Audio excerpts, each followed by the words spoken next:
Hello, welcome to Foundations and Future of Virtual Reality, Artificial Intelligence, and Massively Multi-User Online Role-Playing Games. Today, we're going to end the first of the 3 chapters or parts about virtual reality, namely the second half of the talk about the computational complexity and undecidability of ray tracing as one means for creating virtual images of virtual scenes. And this part will be presented by Halleluyah. So I'm now going to spotlight. Can you see my screen? Yes. Okay.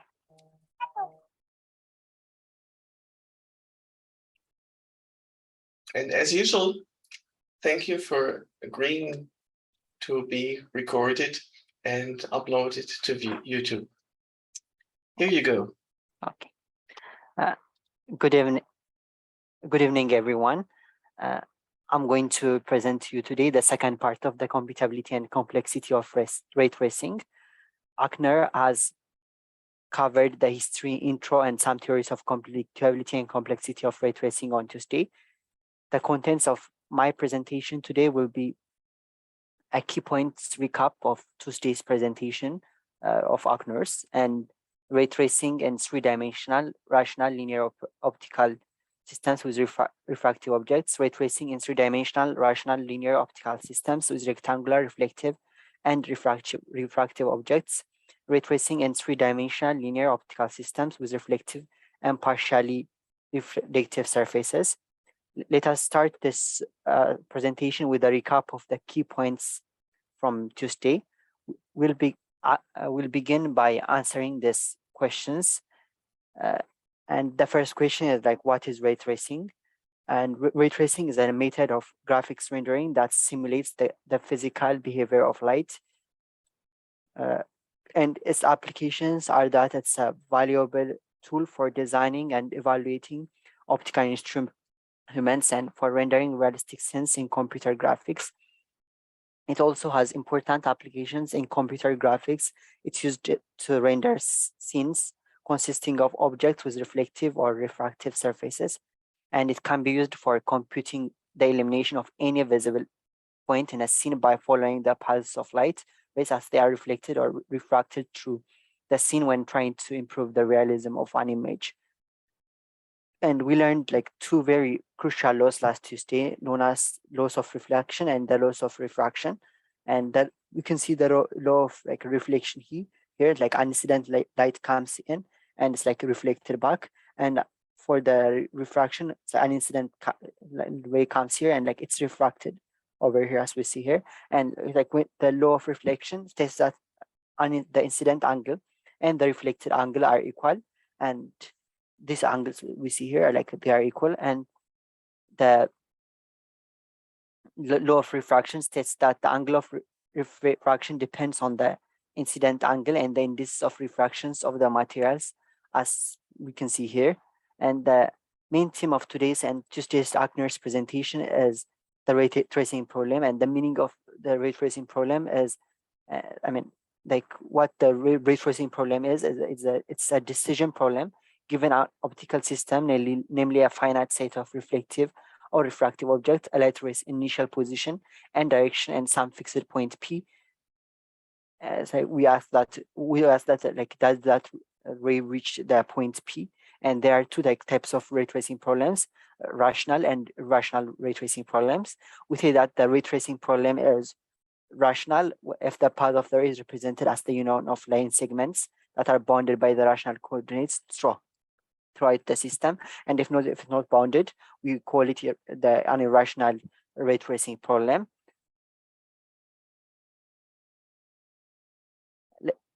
Let us now pass to the first big concept of today, ray tracing in 3-dimensional rational linear optical systems with rectangular, reflective, and refractive objects. And we'll be starting by describing how our optical system is going to be. We'll be restricting ourselves to objects with linear surfaces. We assume like the index of refraction of the refractive objects to be like the mu is equal to 2, because this choice, one, like maintains the trajectory of rays and rational representations, and it also makes the ray tracing problems in this domain remain undecidable. And like we're studying, like we're like seeing the undecidable problems for this problem, ray tracing problem. We'll be using like three basic boxes. The first one is like the readout box. The second one, the multiply to or divide to box, and the third one is like the beam Turner box.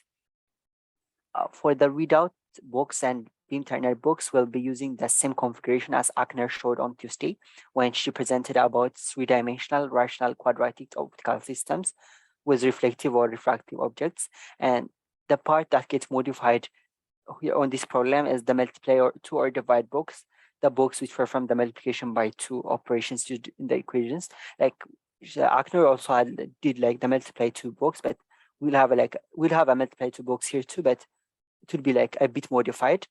For our readout box, this is going to be our readout box, and we assume that U and V is like we assume that U and V are represented as a position of a unit square lying on the XY plane, and the readout box uses two flat mirrors, like two flat reflective surfaces, and or two prisms like that are like reflective and that make an angle of pi over 2 at x is equal to 0.5 as illustrated over here, as illustrated on this figure. And the figure shows several views from different angles. The ray entering a box from the unit square on the XY plane hits one of two flat reflective surfaces in the box. We call the unit square through which the ray enters, like the entrance and window, and a window, and it's like the window is like of size 1 times 0.5. It's like 1 times 0.5 from which the ray exits the box. It's like the box from which the ray exits will be called as an exit window, and we observe that like the V maintains its value along the y-axis from the entrance window to one of the exit windows. Or like on the other hand, like you would lose like its value along the x-axis, but the value of u minus u over 2 is obtained along the z-axis at one of the exit windows, and no information will be lost. For the multiply to or divide to box, we construct it from a prism whose boundaries are represented by a set of rational linear equations, as we can see on this image. Like, and the prism is like appropriately oriented so that the rays hit the surface at an angle theta I, like the rays hit the surface at an angle theta I, and the reflected rays like travel through the prism at an angle theta r. They would like travel at an angle theta r, as we can see here, and emerge from the other surface of the prism, like it emerges like here at the output ray, and it would be aligned like parallel to the input ray we see here. And the transmitted rays will be bent from the initial angle by theta I minus theta r over, as we can see here, and setting the index x of refraction to 2 would determine the incident angle theta I and the refracted angle theta r. To implement the multiply 2 divide 2 box by a single prism, we need to set theta I as 2 and theta r as like 1 over 2. That we'll set them as theta I as like 2 and like tan theta r as like 1 over 2. And in order to route rays between optical boxes, the output rays must be aligned parallel to the input rays, and this can be done by using like a reflective surface oriented at an angle theta r, where theta A is equal to pi over 2 minus theta I plus theta r over 2. And in our case, we have like theta A assigned as pi over 4. That's like all the surfaces can be represented by sort of rational linear equations, and the trajectory of rays can be traced in rational coordinates. And for the beam Turner box, we may need like this box in order to change like the direction of the ray by pi over 2. And this box is merely like a mirror or a prism oriented at a prism oriented at a pi over 4 angle. If using this prism, we assume the index of refraction is greater than square root of 2 to cause total internal reflection at an incident angle pi over 4. And next, like we combine this, like all these basic optical boxes, like we saw the beam Turner box that multiply toward by divide box, multiply toward and the readout box, and come up with we construct complex boxes like for implementing the transition function. And we have demonstrated like that our rational linear optical system can implement the multiply toward divide box. So we'll have the theorem 5.2, and like that's the ray tracing of three-dimensional optical systems consisting of linear refractive and reflective objects is undecidable, even if all the objects are represented by a system of rational linear inequalities. And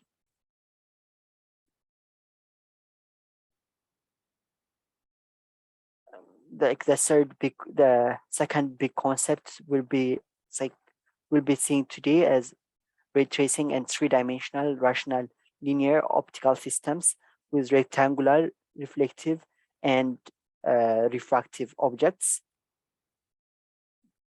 With rectangular, reflective, and refractive objects, and we'll be starting by describing how our optical system is going to be. And the previous two models use like quadratic mirrors or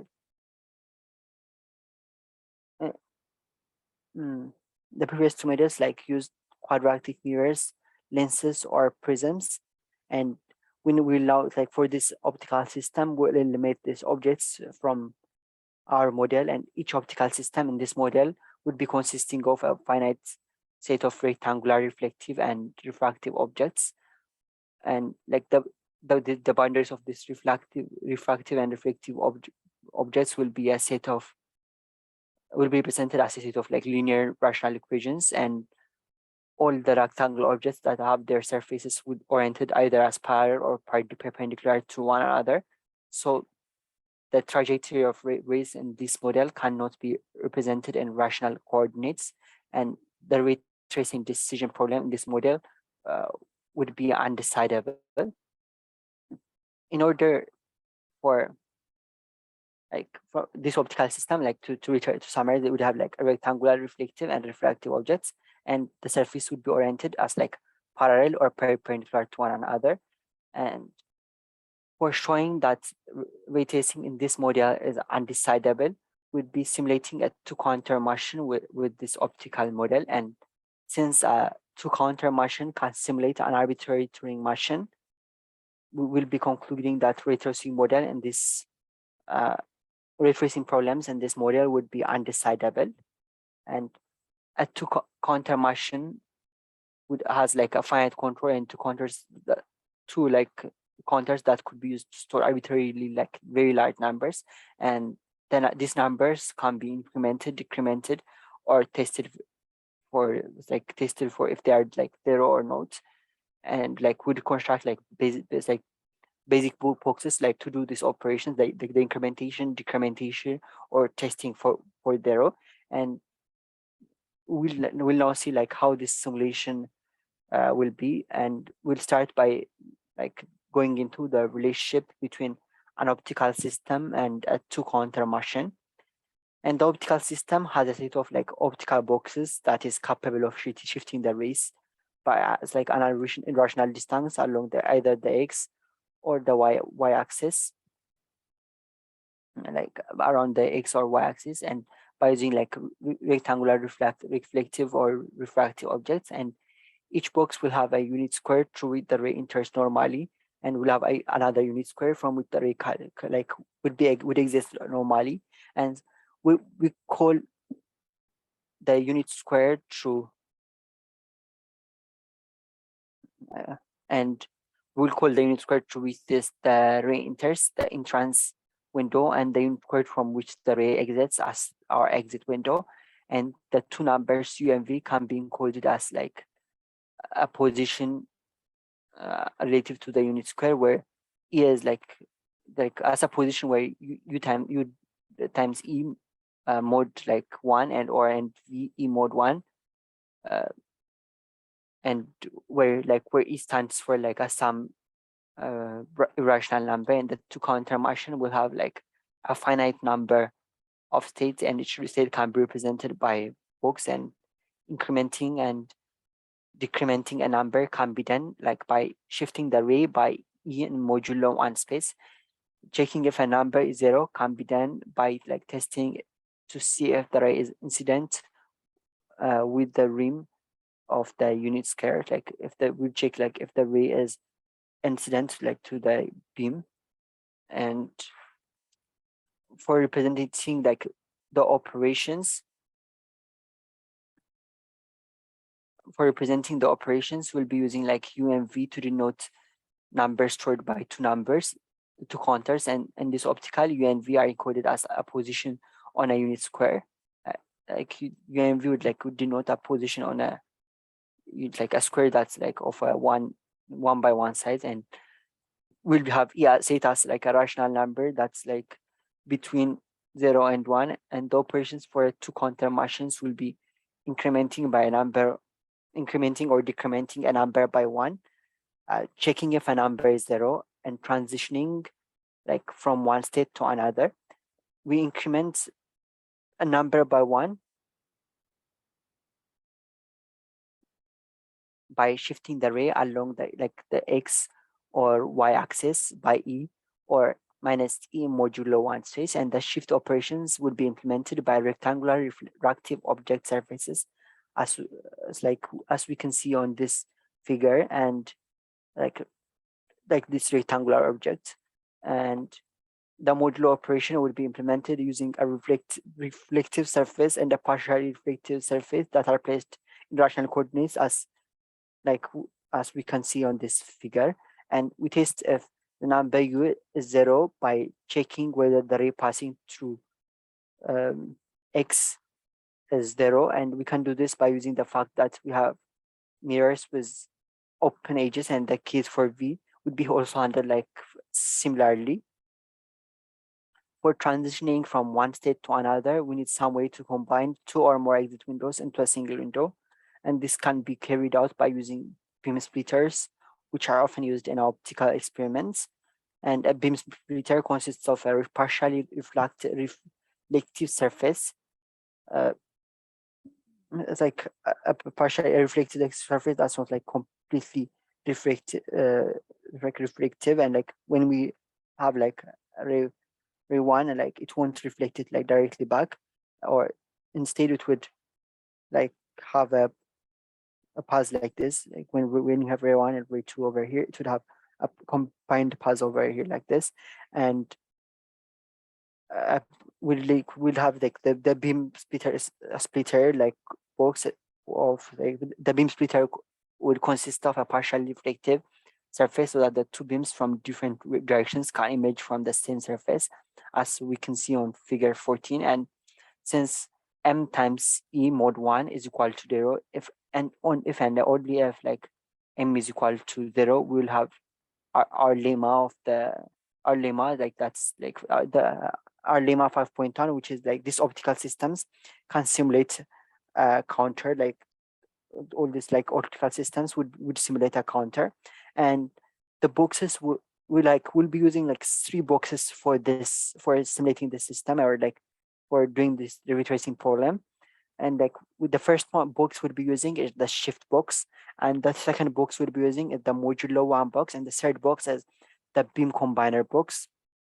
And then, like this is the beam combiner box, this one, and the modulo 1 box is like this, and the shift box is this box. And the shift box would use it for like shifting rays by unrational distance E. It uses rectangular refractive slab as shown in figure 12, like on this figure. And the modulo 1 box uses a reflective surface. It would use like a reflective surface, and this like a partial reflective surface, as we can see here. And like the operation would be like dead, would operate like mode 1 operation by using this. And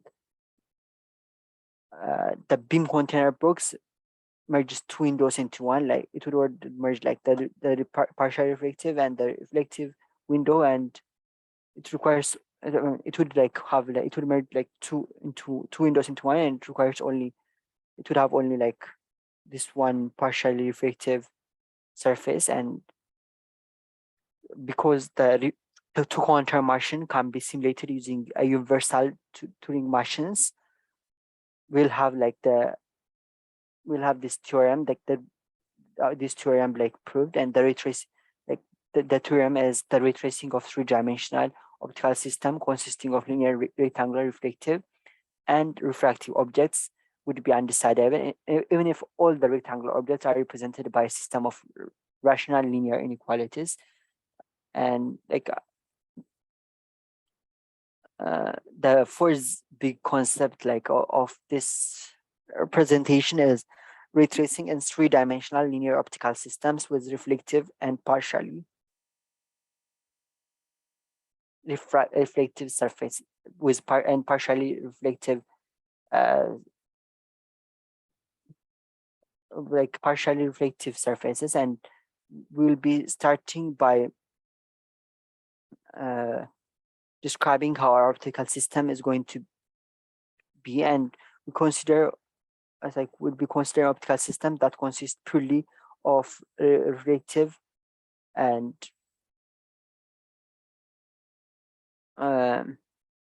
we consider optical system that consists purely of reflective and a partially reflective surface without any slabs containing non-reflective surfaces. And we'll be using the same approach as our previous model, but instead of using like rationally like represented refractive objects, like we use irrationally represented reflective surfaces for implementing the shifting operations.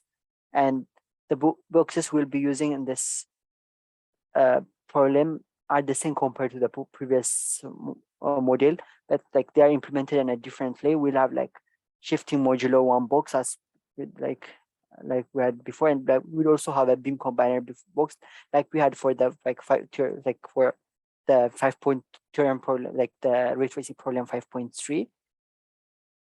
And the shift in modulo 1 box uses like 6 rectangular reflective surfaces as we can see here, and like 1, 2, like 3, like 4, 5. This the 6 like rectangular reflective surfaces, and the surface would be oriented at an angle whose tangent is rational, but the distance of the shift becomes irrational. And the beam container box uses a reflective surface and a partially reflective surface as before. And from this, we'll have the ray tracing of three-dimensional optical systems consisting of linear, reflective, and partially reflective surfaces. From this, we'll have like the theorem 5.4 by using like these two boxes, and like performing the operation on those using those two boxes. We'll have like proved like the ray tracing of three-dimensional optical systems consisting of linear reflective and partial reflective surfaces, and that is undecidable, even if like some surfaces are allowed to be represented by irrational linear inequalities. And starting from Tuesday, we have learned about the computability and complexity of ray tracing.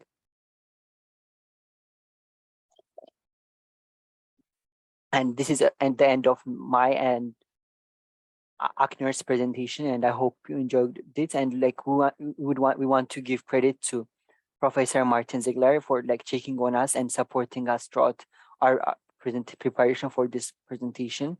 And the references we used for preparing this presentation can be seen here. Like for like the templates, I use like Slides Carnival, and for getting like the content of the presentation, I used the resources given to me by Professor Martin Degler, like the paper on computability and complexity of ray tracing. And thanks again for listening to us attentively. Do you guys have any questions?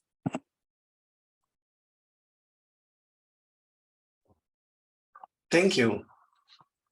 Thank you. Well done. Right. Yes, I received an email from you at 4 a.m. this morning, so I guess you have been working very hard, and maybe you're a little bit exhausted by now.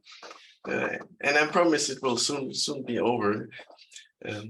But yes, this is the perfect time to ask some questions and to give some comments about the content, not about the quality yet.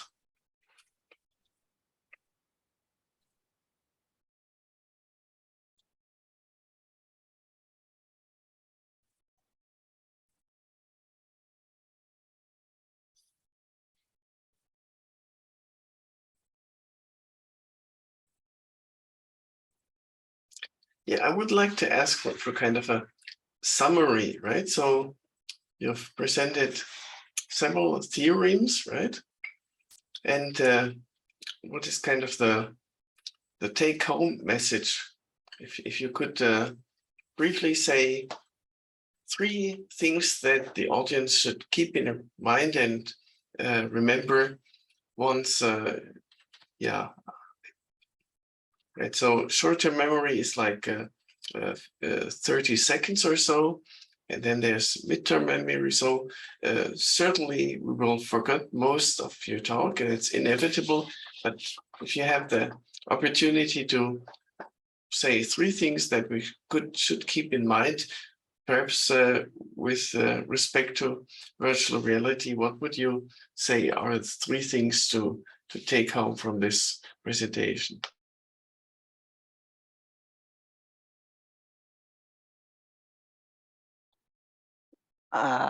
I think like the most important thing is understanding what ray tracing problem is, like, and from like the ray tracing problem, it's a problem in which like it's a decision problem, like in which if we're given an optical system with like a finite set of reflective and refractive objects, like if in the light rays initial position and direction and like some fixed point P, it's like that the ray tracing problem is like asking if does that light ray like eventually reach the point P. And also like another important to like 2 points like to catch from this presentation is like the whole presentation is like based on like 2 laws, the law of refraction and law of reflection. And the law of reflection states that like if there is an incident, if we have like an incident angle, and like if a ray comes to a particular to a reflective surface, and that ray would be reflected with the same angle that it came from. And the other law is like the law of refraction. And if a ray comes like, I'm so sorry for interrupting. This is already getting too long. Okay. For these short. are like okay. Yeah, right. So yeah. Would you like to try it again? Make it concise. 3 things that we can memorize, and what you've explained currently is everything makes sense, but it's far too long to realistically expect us to take this home. Does that make sense? Yeah, it's like okay. 3 things, like the ray tracing problem, what it is, and like the law of reflection and the law of refraction. And the consequences to virtual reality, how would you say is that relevant for virtual reality?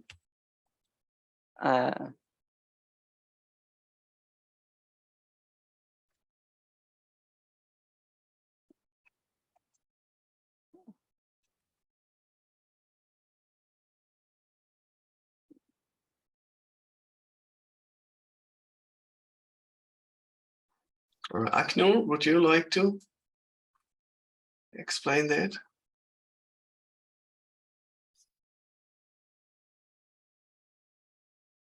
never mind, then I will explain it, right? So imagine a virtual reality consisting of such a system of reflective and refractive objects, right? Now imagine that this virtual reality simulation provides you with a visual impression of that system.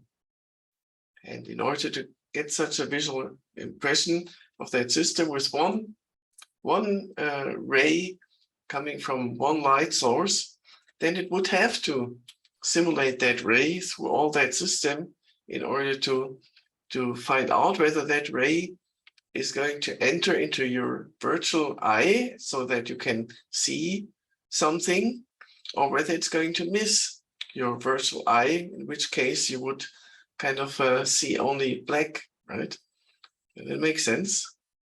So imagine this virtual reality with this kind of system that Halleluyah has constructed and combined, and only one ray coming from one light source. And if that ray enters your eye, then you see bright, your virtual eye. And if that ray misses your virtual eye, then you will see black, right? So already this is a very simple sub-problem of whether you are being blinded by that ray or whether you see black because the ray misses your eye is undecidable according to the theorems presented by Halleluyah.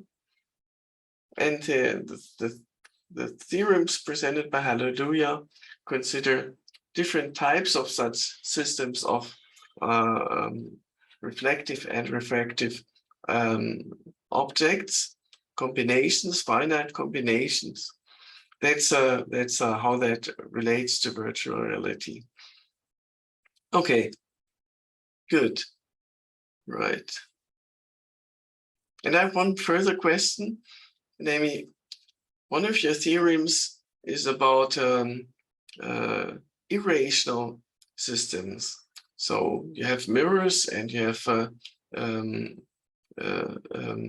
half visible, half transparent, like this half transparent mirrors, but these involve irrational coordinates. And you mentioned the ray tracing problem takes such a system as input, and I'm wondering how to input such a irrational coordinates into a computer. Is that something you have considered? Okay, fair enough. This has been pretty involved. I am well aware of that. So, so the answer is, in this case, for this theorem, the system is fixed. So it's just the system. It's not really part of the input to the computer.